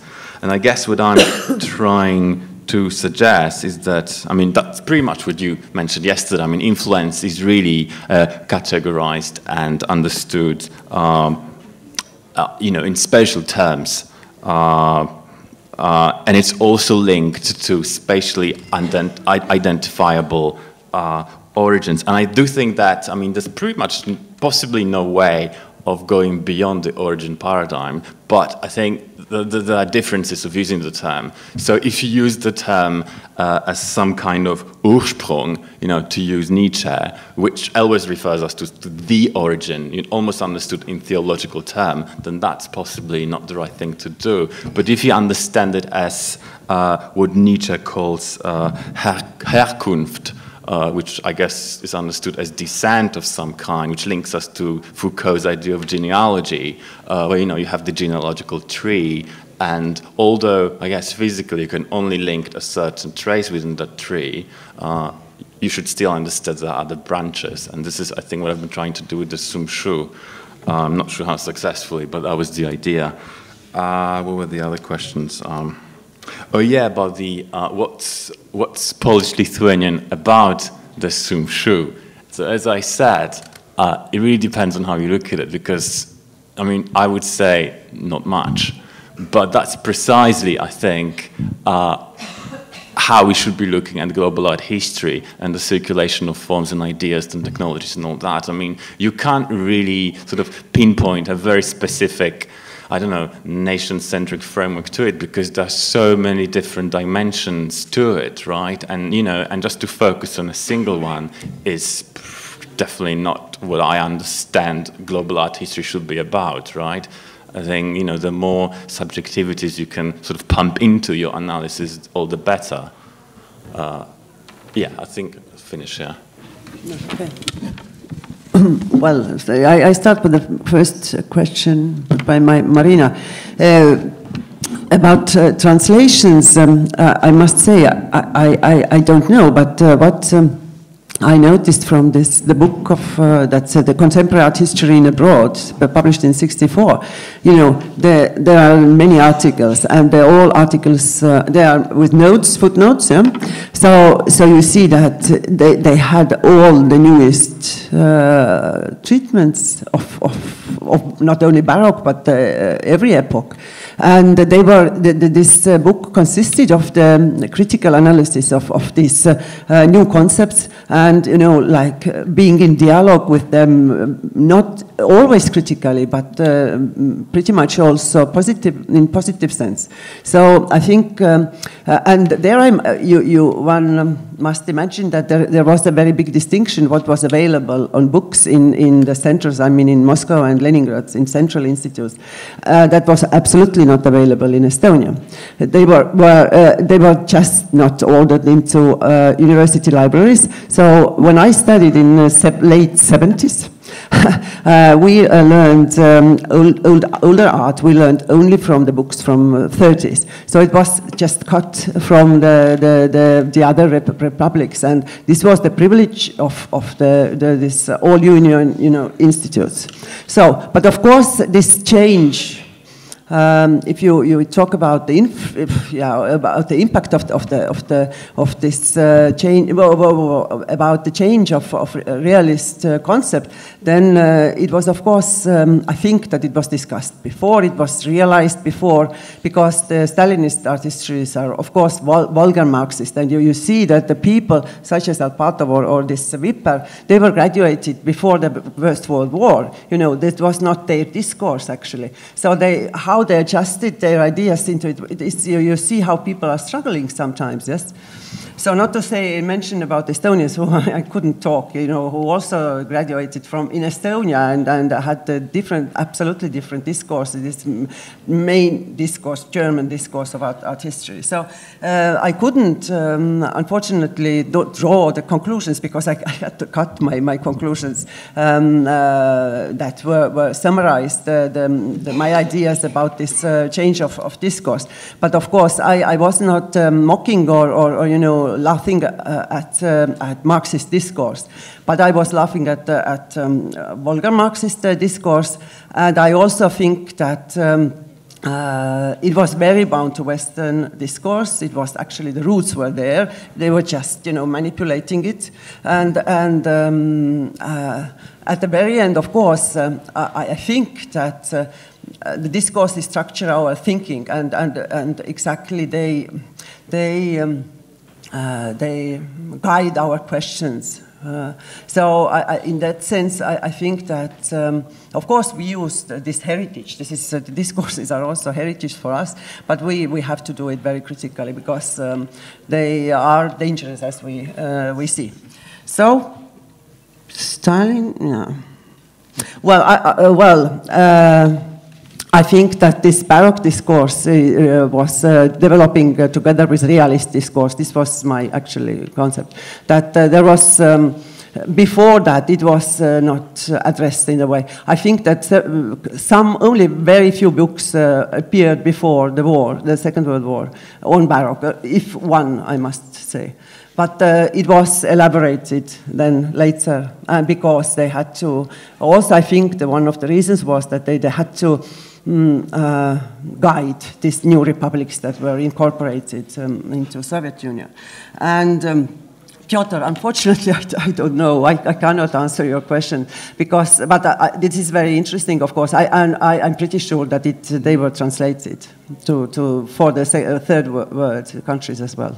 Only been distributed because there was a sort of lots of. There was a lot of Soviet something friendship associations, right, in India, in China, in Egypt, and so on. I mean, I'm talking about the third world. Yes. So they must distribute those books. You know, you don't know about? No, I don't know, but okay. I will look for it. Okay, thank you. This is very interesting. But this was a very challenging question of Piotr. But I can tell about the contrary. That my wife was working in the Corvina edition in Budapest, which was producing art books for Soviet Union, and this is a inverse to Russia, and it was very strange. Classic books translated in Russian with a lot of pictures and reproductions, and Soviet didn't take more than 1,000 exemplary. The need was about 20,000 and 30,000, but it was a very strange control in the same time. But in the music, you could go to Moscow and buy the best quality classic music for kopeikas. And so it's a very strange manipulation where Soviet power was a failure, had a failure not to use this for the third world. So, Victor, the next answer, last answer. So, concerning the economic theories and the scientific theories and the application on art history, chaos theory can be ruled out or excluded easily because it's concerned only simple system, and history and also art history is a very complicated system, and that's why when Wallerstein mentioned the bifurcation or the chaos or other notions or other expression of the chaos theory, it has nothing to do with the classical chaos theory, which is rather a mathematical problem. Concerning the economic theory, it's much more powerful, not only in sciences, but now also in social sciences. But the main problem with this that network theory in social sciences was made in post-industrial society, and the first question whether we can apply the observation of this theory on pre-industrial society, for instance, on the 18th century. I think there is one powerful book, well known maybe for the Hungarian public, but maybe for the foreign public too, is linked by Albert László Barabási. It is a general application of network theory on social sciences, and then in his second book, he tried to apply this theory on history, and especially in the history of Bakócz, who was the founder of Bakócz Chapel. And the main problem is that for historians it's not very convincing, and also it's an interesting question because he also mentioned an exception from this determinism, and this is an artist. So the question is, even if we can apply this theory on social sciences, art history and artists are exceptions or not. Especially in the case of the bifurcation, which is another term, bifurcation of labor market, where it's rather a capital-intensive activity to be artist. or in the case of the classical economic relation, or the rich trading and luxury trading, because art belong rather to the latter. But the other question was stressed also by Borabashi, and I myself encountered it, is the question whether the research itself is deeply determined by external and unrelated concern and issues. And I wanted to present the story of Georges Danton. He was the husband of one of the member of the Ganneval family. The second wife of Georges Danton was the granddaughter of the sister of Ganneval.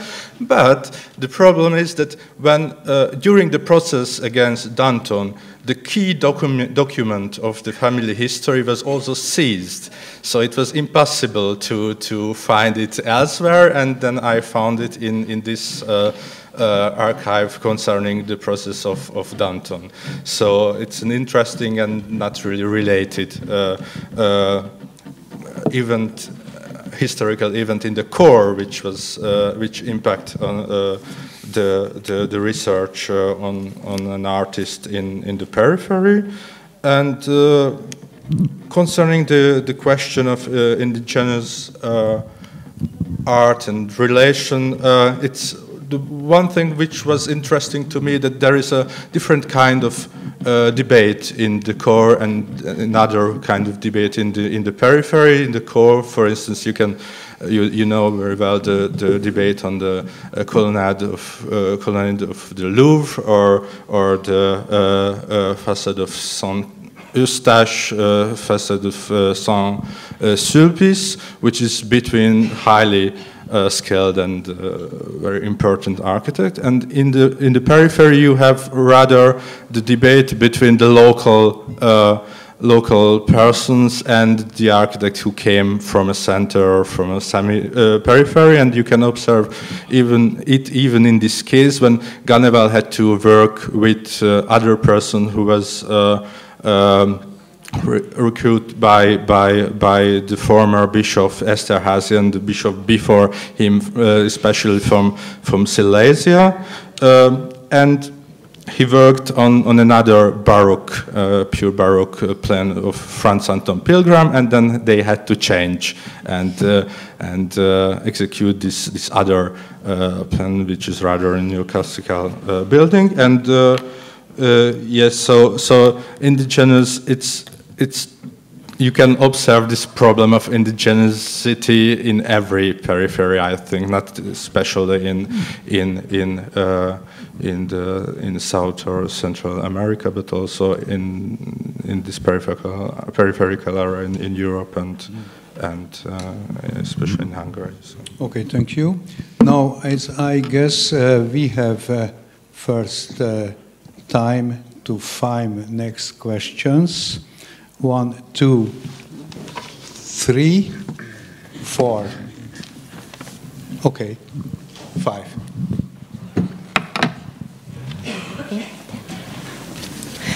Thank you very much. My question goes in the direction of images entering a global context, and I would like. I noticed by now that this query has nothing to do with Central Eastern Europe, if it's losing its context. But I would like to ask about the Baroque architecture and its entrance into the so-called global world. I don't know what this is, but if there is something like global world, so is there any research done on Central Eastern European architects, Baroque architects who are working in the third world? If there's something like an ego ideal on the visual field that is detectable in their works. This goes to everybody, I think. Is there something specific about Central Europeans entering the global world in architecture? and there is this very short comment, Stalinist critique on Baroque. Do we know something about the sources of the Stalinist art historians? Because what the excerpt reminded me very strongly on a very common art historical critique back from the 19th century when Baroque was first thematized. I have a question to Tomáš's talk, which was entertaining and theoretically rigorous at the same time. And I very much sympathize with what you are advocating, so I think we are thinking along similar lines in trying to find other concepts than influence or originality. But I just have a small question, and then you maybe help me find an answer to that. Because in the presentation you were talking about this, something like scientific work and the illustration in it, but in your conclusion, you were expanding this approach also to works of art. So I was just thinking whether the transposal is so smooth, because in the case of these scientific works, which are about distant areas, the compilation of information is something like an admitted fact, which is the same with artistic work, which especially at the time was also understood more or less as an individual production. So to what degree it is transferable? Thank you. Thank you. I have a short question also to Tomasz Grusiński. I would like to return to the notion of circulation. Maybe naive question about you were emphasizing in your notion of circulation the accidentality of circulation, almost randomness. My question is, can study of art infrastructure, material conditions, should not accompany the study of circulation and in a way to limit the accidentalness or to set them up? Yeah, thank you. Thanks.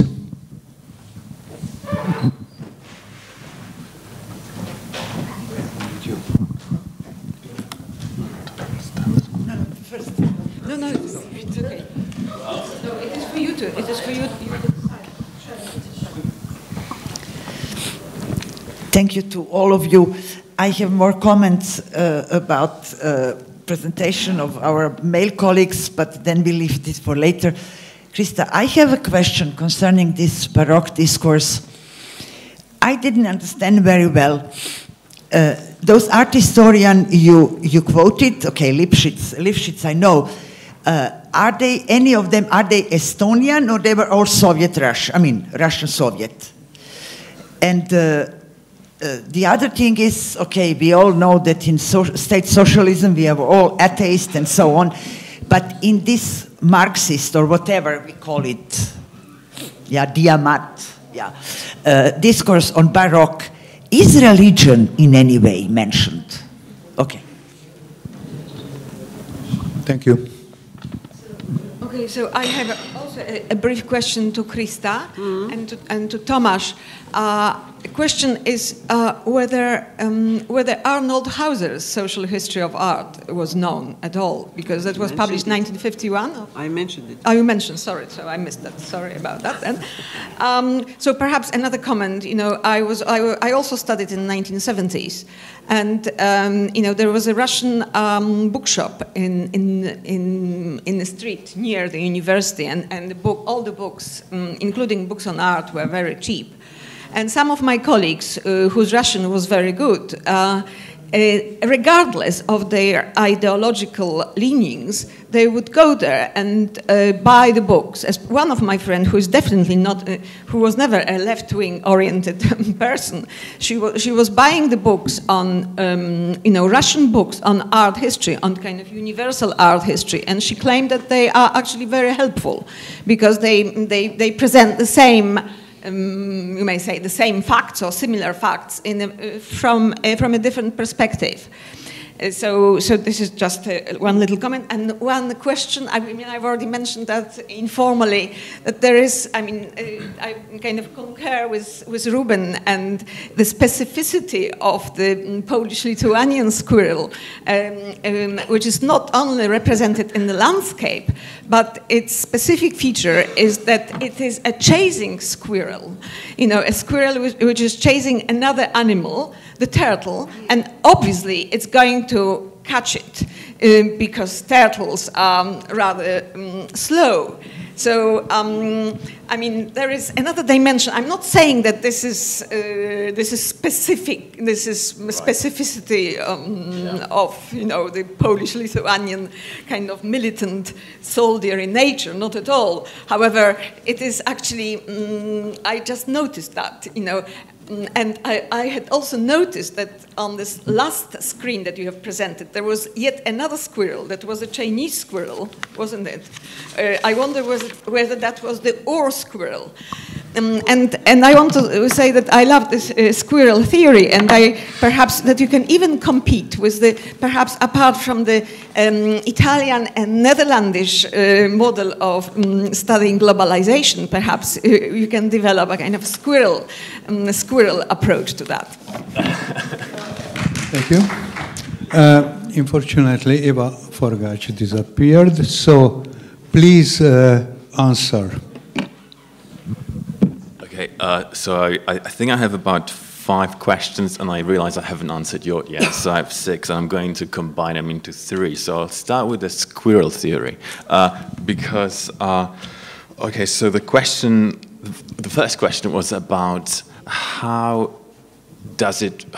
can I draw these broad conclusions, you know, basing my argument entirely on an image that's scientific, and then I have this whole sequence of afterlives that are in completely other media, and some are text, some are more artistic, as you said. And okay, so let's focus on the first image, which really is this 2-dimensional, you know, sort of image with the Sumshu chasing the turtle.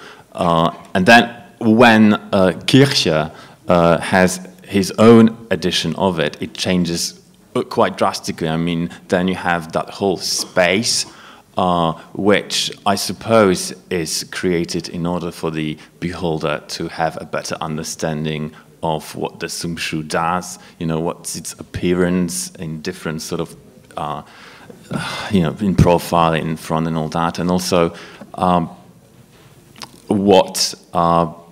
yeah, I think I've mentioned that. But what's interesting is that, and someone else mentioned the some kind of artistic infrastructure in order for me, you know, to have this sort of broad understanding of the context of the production. I mean, the thing is that it wouldn't have been Boehm or Kircher who would have produced those images. It would have been an artist, someone who was trained in visual culture. So I'm not sure if, you know, you have to necessarily tackle science and art completely in separate terms, because they really are related, especially in this period, right? And what was about the military aspects of the Sumshu? I mean, if you look at the turtle, there's a water surface in front of it, so we can almost imagine it's going to jump into the water, thus escaping the chase of the Sumshu. So, so I'm not sure. So, yeah, and the chase is mentioned in Boehm's text. I mean, it's supposedly an animal that hunts mice. So I guess the artist who was working on the image wanted to scientifically, or whatever the word is, you know, make it easier for the beholder to understand what the Sumshu does, or something like that. But it's kind of random, I agree with you. But the Polish-Lithuanian aspect, I mean, and the military thing, which is linked, I guess, to Poland and Lithuania, I mean, it was produced in Vienna, you know, that already automatically excludes us from this Polish-Lithuanian context in terms of production, in terms of the production of an image into print. Now, that other squirrel that you saw is possibly the not the squirrel, but the drawing that either Boehm or Andreas Jeanne actually made. I don't know if it was in Europe or in China. And another publication was being intended. It was supposed to be called the Atlas Sinensis, and it was just never published. But those drawings are kept in the Vatican. So I suppose that the print was probably based on that image that I showed. I didn't really talk about it. And is the Latin text based on the Chinese inscription? Yes, I suppose. Yes, it is. And then there was, maybe that's the last question I answer. It was this question about whether there are any Central European architects entering the global circuit. I mean, the only publication, the recent publication I know is Alexander Gavin Bailey, and he talks about the 18th century, and he talks about Jesuit Central Europeans from all Jesuits. Most of them are Germans, but you have some Bohemians, some Hungarians, some Poles. But they would work with pattern books from France. So again, you've got this really weird sort of, mixture of different, not influences, but resonances, taking place. But yeah, that's the best answer I give to that one. Yes. So my turn. Well, as to your question about about the Central European Baroque. In the global context, I'm not that of connoisseur of the Baroque in this part of the world, but I guess that it is the part of the world Baroque heritage, and I think it's certainly a contribution to that. I mean, how can you even think otherwise? So. But the second question about this pejorative treatment of Baroque, it was of course product of the classicist period. Then it was looked at as the opposite, and it as an art historical style, it was then accepted as I told by Gurlitt in 1888, where he treated this on equal level with the others, and also the other art historians at the end of century. Of course, they didn't hierarchize the styles anymore. So, as far as I'm aware, Benedetto Croce was in 1925 the last one who really did very negatively wrote about. Baroque, but of course, Wölfflin is very important in this context, and it is also relevant to the other questions, what they were reading. Actually, I'm absolutely sure that they were reading Wölfflin and all the others. They were very well aware about the discourse. What is then, of course, the questions, how sincere they were in the text. And I don't know. It remains, without answer, because they are dead and we cannot ask them anymore. I once did a study about Renaissance, and I was very lucky because I had the remarks of the authors in archive. She had the referats of the text and the remarks, so you could understand that what she really thinking. And then you read the text, what was published, and it was sometimes completely the opposite of that was commented there. So we can only guess, and I'm very sure that since they were very quickly, or at least most of them, changing their opinion in 50s, late 50s, after Stalin's death, and 60s and onwards, I think they were not very sincere. Alpatov was a very good writer, and I totally accept his, descriptions of art. He treated, he analyzed Rembrandt or I don't know, Rubens, like in 10 pages. So, and it was like a visual analysis and a structural analysis, iconographic analysis. It was very good. But then he also starts, he starts this vulgar Marxist sentences, and he ends with this. So, what can one do? About religion, of course, it was very, very bad. And Italian Baroque was equal with the Catholic Church. And of course, this was one of the reasons also why Baroque was bad, this Baroque, which was treated negatively. And Yeah, Arnold Hauser, really, this article I very shortly quoted was of this Nedoshevin, who wrote an article, Sociology of Art, in this book, Art History in Abroad. So in 60 pages he argued against sociologists, but also in dialogue, not always negatively. But Hauser, he was very against of this Hauser idea of that art could have autonomous development line, yes? So this is what he was very against. But otherwise, Hauser was prized in Soviet discourse. Mm-hmm. I think most of the question went to the other person. So just a little remark on Central European Baroque. So it's sure that in the term of architecture you can observe this phenomenon. The question is whether it was, for instance, exported to Latin America, and I think, for instance, the Jesuit Church of Vienna served as an example instead of Il Gesù in some cases, also in architecture in South America, but it's not easy to detect the export of this. I forgot to answer one question, and it was about the Russian contribution and the Estonian contribution.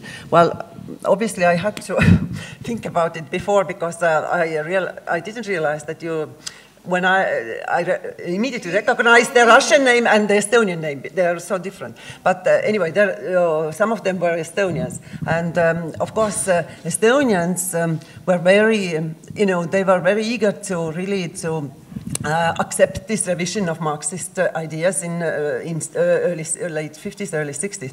And they, I was finishing actually my paper with the sentence that how discourses actually react on real life. And this change in realist discourse really affected the real life, meaning that in Estonia, it made possible, or almost half secretly made possible, to exhibit abstract art, for sure, or very early, or already in the beginning of 60s. So it really had an impact also, not only on art history writing, which was, I cannot discuss, it's very complicated, but on art, certainly.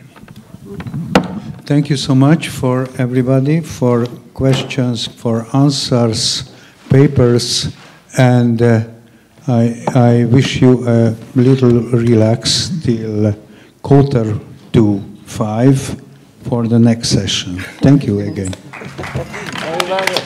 Toilet's so perfect.